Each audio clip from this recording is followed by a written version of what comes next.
விநாயகன் 184 மாண்புமிகு உறுப்பினர் தா. உதயசூரியன் மாண்புமிகு பொதுப்பணித்துறை அமைச்சர். மாண்புமிகு பேரவைத் தலைவர்களே, நம்முடைய உதயசூரியன் கேள்விக்கு பதிலளிப்பதற்கு முன்னால் தங்களோட அனுமதியோடு ஒரு செய்தியை இந்த மாமன்றத்திலே பகிர்ந்து கொள்ள உங்களோட அனுமதியை நான் பெற விரும்புகிறேன். மாண்புமிகு பேரவைத் தலைவர்களே, ஏறத்தாழ ஒரு 20 ஆண்டு காலம் கல்வித்துறையில் எனக்கு நேரடியான பங்கு உண்டு. அந்த வகையில் தமிழ்நாட்டில் இருக்கிற தனியார் கல்லூரியுடைய தாளாளர்கள், அதே போன்று சுயநிதி கல்லூரியுடைய கூட்டமைப்பில் இருக்கிற மாநில நிர்வாகிகள், அதை தொடர்ந்து கல்லூரியிலே பணியாற்றி கொண்டிருக்கிற பேராசிரியர்கள், முன்னாள் துணைவேந்தர்கள், 100க்கும் மேற்பட்டவர்கள் நேற்றைய தினம் இரவு முழுதும் எனக்கு தொலைபேசியிலே தொடர்பு கொண்டு தமிழ்நாட்டுடைய முதலமைச்சருக்கு எங்கள் சார்பாக நீங்கள் நன்றி சொல்லுங்கள் என்று தொடர்ந்து எனக்கு போன் மூலமாக செய்திகளை சொல்லிக் கொண்டிருந்தார்கள். வரலாற்று சிறப்புமிக்க ஒரு தீர்ப்பை உச்சநீதிமன்றத்திலே இருந்து தமிழ்நாட்டு முதலமைச்சர் பெற்றிருக்கிறார். அதற்காக எங்களுடைய நன்றியை தெரிவித்துக் கொள்ளுங்கள் என்று குறிப்பிட்டார்கள். குறிப்பாக நேற்று 9 மணிக்கு ஒரு பேராசிரியர், அவர் பொலிட்டிக்கல் சயின்ஸ் படித்த ஒரு பேராசிரியர், அவர் சொன்னார், அன்றைய முதலமைச்சராக இருந்த மாண்புமிகு அண்ணன் கலைஞர் அவர்கள் மக்கள் பிரதியாக இருக்கிற முதலமைச்சர்கள் தான் கோட்டையில் கொடியேற்ற வேண்டும் என்று ஒன்றிய அரசாங்கத்திற்கு கடிதம் எழுதி நேரடியாக பேசினுடைய விளைவாகத்தான் இன்றைக்கு இந்தியாவில் இருக்கிற அத்தனை முதலமைச்சரும் கொடியேற்றுகிற அந்த வாய்ப்பை அவர்கள் பெற்று தந்தார்கள். ஆனால் இன்றைய தமிழ்நாட்டு முதலமைச்சராக இருப்பவர் ஒன்றிய அரசு கொடுக்க தவறியதை, கொடுக்க மறுத்ததை, அந்த கல்வி உரிமையை உச்சநீதிமன்றம் வரை சென்று வரலாற்று சிறப்புமிக்க தீர்ப்பை மாநில உரிமைக்கு வித்துட்ட ஒரு தீர்ப்பை வாங்கி தந்திருக்கிறார்கள். எனவே எங்கள் அத்தனை பேரின் சார்பாக பேராசிரியர்கள், ஆசிரியர்கள், கல்லூரி மாணவர்கள், ஏன் தமிழ் மக்களின் சார்பாக கோடான கோடிய நன்றியை நம் முதல்வருக்கு தெரிவித்துக் கொள்ளுங்கள் என்று சொன்னார்கள். எனவே அவர்களின் சார்பாக தமிழ்நாட்டு முதலமைச்சருக்கு, இந்த மாநில உரிமைக்கு வித்திட்டவருக்கு ஒரு நெஞ்சார்ந்த நன்றியை இந்த நேரத்தில் நான் தெரிவித்துக் கொண்டு, நம்முடைய உதயசூரியன் அவர்கள் கேட்ட கேள்விக்கு இவ்வாண்டு மானிய கோரிக்கையில் கல்வராயமலை வட்டம் வெள்ளிமலையில் 2.50 கோடி மதிப்பீட்டில் புதிய ஆய்வு மாளிகை கட்டப்படும் என அறிவிக்கப்பட்டிருக்கிறது. எனவே இந்த ஆண்டே அந்த ஆய்வு மாளிகை கட்டப்படும். மாண்புமிகு உறுப்பினர் உதயசூரியன். மாண்புமிகு பேரவைத் தலைவர் அவர்களே, திராவிட முன்னேற்ற கழகத்தினுடைய 50 பெரும் முழக்கங்களான ஒன்றில் மாநில சுயாட்சி, நாங்களெல்லாம் பள்ளி பருவ படிக்கின்ற காலத்தில் மாநில சுயாட்சி என்று சொன்னால் அடைந்தே தீர்வோம் என்று சொல்லுகின்ற வகையில் இன்றைக்கு மாநில சுயாட்சியை பெற்று தந்த தமிழ்நாடு முதலமைச்சர்களுக்கு நன்றியை தெரிவித்துக் கொள்கின்றேன். ஆகவே மாண்புமிகு அமைச்சரவரிடம் நான் இந்த கேட்ட கேள்வி சுற்றுலா மாளிகை கேட்டிருந்தேன். இப்போது ஆய்வு மாளிகையாக மாண்புமிகு அமைச்சர் அவர்கள் கொடுத்திருக்கிறார்கள். ஆகவே தமிழ்நாடு முதலமைச்சர் அவர்களுக்கும் பொதுப்பணி மற்றும் நெடுஞ்சாலைத்துறை அமைச்சர்களுக்கும் நன்றியை தெரிவித்துக் கொள்வதோடு 2 அறைகள் என்று கேள்விப்பட்டிருக்கிறேன். கூடுதலாக 2 அறைகள் கட்டித் தருவதற்கு மாண்புமிகு அமைச்சர் அவர்கள் முன் வருவார்களா என அறிய விரும்புகிறேன். மாண்புமிகு அமைச்சர் அவர்கள். மாண்புமிகு பேரவைத் தலைவர்களே, ஏற்கனவே முதலமைச்சரிடம் சொல்லி எங்களுக்கு ஒரு பொதுப்பணித்துறையின் சார்பாக ஒரு சர்க்கியூட் ஹவுஸ் கட்டித்தான் தான் அவர் என்னிடத்திலே கேட்டார். இன்றைக்கு இருக்கிற நிதி நிலைமையை வைத்து முதலமைச்சருடைய தனி கவனம் செலுத்தி, ஏன்னா பெரும்பான்மையான கொடுப்பதற்கு வாய்ப்பு மிக குறைவு இப்போ இருக்கிறது. ஏன்னா மக்களுடைய பிரச்சனை தீர்ப்பதற்கு தான் இப்போ சரியாக இருக்குது நேரம், நிதி அப்படி தான் இருக்கிறது. ஆனாலும் முதலமைச்சருடைய கவனத்துக்கு கொண்டு போனேன். ஏன்னா காடுகளையும் மலைகளையும் கழகத்தை வளர்த்தவர், கல்வராய மலைக்கே நீங்கள் உச்சிக்கு போனவர் என்றெல்லாம் சொல்லி தான் இந்த அனுமதியை பெற்று இது ஏற்பாடு செய்திருக்கிறோம். அங்கே ஒரு தாலுகா ஆஃபீஸ் இருக்குது. இங்கே தான் சட்டமன்ற உறுப்பினராக இருக்கிற நீங்கள் போகலாம், மாவட்ட ஆட்சித்தலைவர் போகலாம். இருக்கிற அதை பயன்படுத்தினாலே போதும். வருங்கால நிதிநிலைக்கு ஏற்ப முடிந்தால் கூடுதல் அறை கட்டித்தரப்படும். மாண்புமிகு உறுப்பினர் உதயசூரியன். மாண்புமிகு பேரவைத் தலைவர் அவர்களே, கரியாலூரில் ஒரு வனத்துறைக்கு சொந்தமான பயனர் விடுதியும் 30 கிலோமீட்டருக்கு பக்கத்தில் இருக்கின்ற சேராப்பட்டில் வனத்துறைக்கு சொந்தமான ஒரு பயனர் விடுதியும் இருக்கிறது. அதுதான் உள்ள நாள் பயன்படுத்தி கொண்டிருந்தோம்.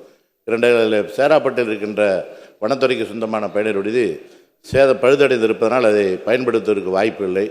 ஆகவே அதனால்தான் தான் கூடுதலாக 2 அறைகள் கேட்டேன். அதோடு எங்கள் மாவட்டத்தை ஒட்டியிருக்கின்ற விழுப்புரம், கள்ளக்குறிச்சிக்கு இடையே இருக்கின்ற தேசிய நெடுஞ்சாலையில் அரசூர் என்கின்ற ஊரில் ஏற்கனவே நெடுஞ்சாலை துறைக்கு சொந்தமான ஒரு பயனர் விடுதி பழுதடைந்து உள்ளது, சுற்றுச்சூழல் இல்லாமல் இருக்கிறது. ஆகவே நெடுஞ்சாலைத்துறை வழியாக செல்கின்ற போது உளுந்தூர்பேட்டை சென்றாலும் திருச்சி மதுரை போகின்ற போது அங்கே அரசு அலுவலர்கள் மக்கள் பிரதிநிதிகள் தங்குவதற்கு அந்த அரசு இந்த பெஞ்சல் புயல் பாதிக்கப்பட்ட போது அமைச்சர் அவர்கள் ஒரு 13 கிராமங்கள் பாதிக்கப்பட்ட போது நேரடியாகவே பொதுப்பணித்துறை நெடுஞ்சாலைத்துறை அமைச்சர் அவர் இது வந்து அங்கே ஆய்வு செய்து அந்த மக்களுக்கெல்லாம் உதவி செய்தார்கள். ஆகவே அவருக்கும் அது தெரியும். ஆகவே அந்த அரசூர் பயனர் விடுதியை புதுப்பித்து தந்து அல்லது புதிதாக கட்டித் தருவதற்கு அமைச்சர் அவர்கள் முன் வருவார்களா என அறிய விரும்புகிறேன். மாண்புமிகு அமைச்சர் அவர்கள். மாண்புமிகு பேரவைத் தலைவர்களே, அவர் குறிப்பிடுகிற அந்த சேராப்பட்டு வனத்துறைக்கு சொந்தமானது. வனத்துறை அமைச்சரே என் பக்கத்தில் தான் உட்கார்ந்துருக்கிறார், அவர் பக்கத்தில் நான் தான் உட்கார்ந்து கொண்டிருக்கிறேன். எனவே அவரிடத்தில் சொல்லி அதை சீரமைப்பதற்கு வேண்டிய ஏற்பாடு இந்த துறையின் சார்பாக நாங்கள் கேட்டுக்கொள்வோம். அதே போன்று அவர் சொன்ன அரசூர் என்பது ஒரு 4 மூலை ஜங்ஷன் உள்ள ஒரு பகுதி. அதை அவரும் நானும் நேரடியாக பார்த்தோம். இந்த நிதியாண்டிலேயே புதிதாக கட்டுவதற்கு வாய்ப்பு குறைவு. இந்த நிதியாண்டிலேயே அந்த அரசூர் நெடுஞ்சாலைத்துறைக்கு சொந்தமான அந்த ஆய்வு மாளிகளை சீர் செய்யப்படும்.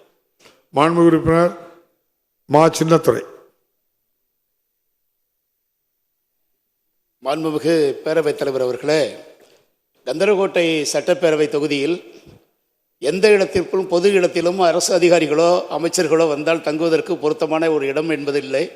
ஆகவே மாண்புமிகு அமைச்சர் அவர்களிடம் பல முறை சந்தித்து நேரில் தெரிவித்திருக்கிறேன். கட்டாயமாக ஒரு ஆய்வு மாளிகை அமைத்து தர வேண்டும் என்று தாங்கள் வாயிலாக அன்போடு மாண்புமிகு அமைச்சர் அவர்களை கேட்டுக்கொள்கிறேன். மாண்புமிகு அமைச்சர்.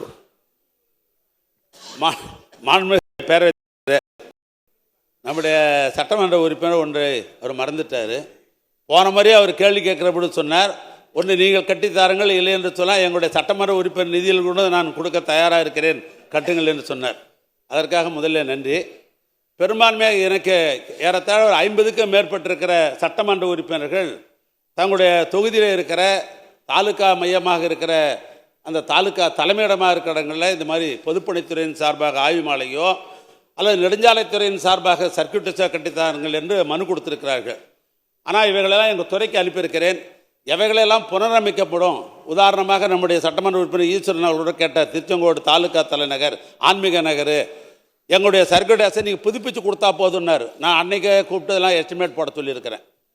அதனால் நம்ம இடத்துல இருக்கிற 50க்கும் மேற்பட்டிருக்கிற சட்டமன்ற உறுப்பினர்கள், எதிரில் இருக்கிற நண்பர்களும் சரி, என் பின்னால் இருக்கிற நண்பர்களும் தொடர்ந்து எனக்கு கொடுத்தனுடைய விளைவாக எதையெல்லாம் நாம் பழுது பார்த்து சீர் செய்யலாம், எவைகளெல்லாம் புதியதாக அதெல்லாம் தயார் செய்ய சொல்லியிருக்கிற பட்டியலை அதை முதலமைச்சருடைய கவனத்துக்கு கொண்டு போய் இந்த ஆண்டு எதெல்லாம் படிப்படியாக எடுத்துக்கொள்ள முடியுமோ நிதிநிலைக்கு ஏற்ப முதலமைச்சர் அனுமதியை பெற்று நிதிநிலைக்கு ஏற்ப இந்த ஆண்டிலிருந்து வரும் ஆண்டுகளில் அதற்கு முன்னுரிமை அளிக்கப்படும். மாண்புமிகு உறுப்பினர் காந்திராஜன்.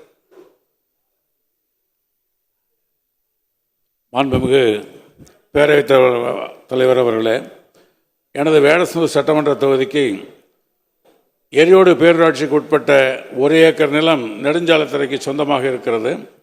அது பிரிட்டிஷாருடைய ஆட்சி காலத்தில் அது ஆய்வு மாளிகை கட்டப்பட்டு அது மிக பழமையான கட்டடமாக இருந்த காரணத்தினால இடிந்து போய்விட்டது. அந்த இடத்துல சில ஆக்கிரமிப்புகள் ஏற்பட்டன. அதையெல்லாம் நாங்கள் அகற்றியிருக்கிறோம். எனவே அந்த இடத்துல எங்களுக்கு ஒரு ஆய்வு மாளிகை என்று சொன்னால் நாங்கள் பெருசாக கேட்கல. மொத்தம் நிர்வாகத்திற்கு ஆஃபீஸுக்கு அதே போல் ஒரு ரூம் இருந்தால் கூட போதும் எங்களுக்கு. அதனால் அந்த இடத்துல கட்டி ஒரு காம்பவுண்ட் சுவர் கட்டணும். மொத்தத்துக்கு 85 லட்ச ரூபா தான் எஸ்டிமேட்டு. எனவே மாண்புமிகு அமைச்சர் இடத்துல 2021 நான் கேட்டுக்கிட்டே இருக்கேன். மாண்புமிகு அமைச்சர் அவர்களும் கனிவோடு பரிசீலனை செய்து இந்த ஆண்டு அதை செய்து தருவதாக அன்றைக்கு என்னுடைய கோரிக்கையை முடிவு செய்திருக்கின்றார்கள். கண்டிப்பாக இந்த ஆண்டே அதை செய்து தர வேண்டும் என்று மாண்புமிகு அமைச்சர் அவர்களை உங்கள் மூலமாக பணிவன்போடு நான் கேட்டுக்கொள்கிறேன். மாண்புமிகு அமைச்சர் அவர்கள். மாண்புமிகு பேரவைத் தலைவர்களே, தமிழ்நாட்டை பொறுத்தளவுக்கு பொதுப்பணித்துறையின் கீழ் 109 சுற்றுலா மாளிகை கட்டப்பட்டு அவர்களெல்லாம் பராமரிப்பில் இருக்கிறது. நம்முடைய சட்டமன்ற உறுப்பினர் காந்திராஜன் அவர்களுக்கு குறிப்பிட்டது போல் அவர் நேரடியாக என்னிடத்தில் சொன்னார். வேடச்சந்தூரில் நகரப்பகுதி மையப்பகுதியில் 1 ஏக்கரா நெடுஞ்சாலைக்கு சொந்தமான இடம் இருக்கிறது. நாம் அதில் கட்டடம் கட்டவில்லை என்று சொன்னால் தனியார் யாராவது ஆக்கிரமித்து விடுவார்கள். எனவே நெடுஞ்சாலைத்துறையினுடைய சொத்தை காப்பாற்ற வேண்டும் என்ற அந்த நல்ல நோக்கத்தோடு கட்ட வேண்டும் என்று குறிப்பிட்டார்கள். நான் ஏற்கனவே சொன்ன பல சட்டமன்ற உறுப்பினர்லாம் என்னிடத்தில் கோரிக்கை வைத்திருக்கிறார்கள். முதலமைச்சர் அந்த பட்டியல் தான் அந்த வேடச்சந்தூரும் இருக்கிறது. அதற்கு இந்த ஆண்டே முதலமைச்சரோட அனுமதியோடு முன்னுரிமை அளிக்கப்படும்.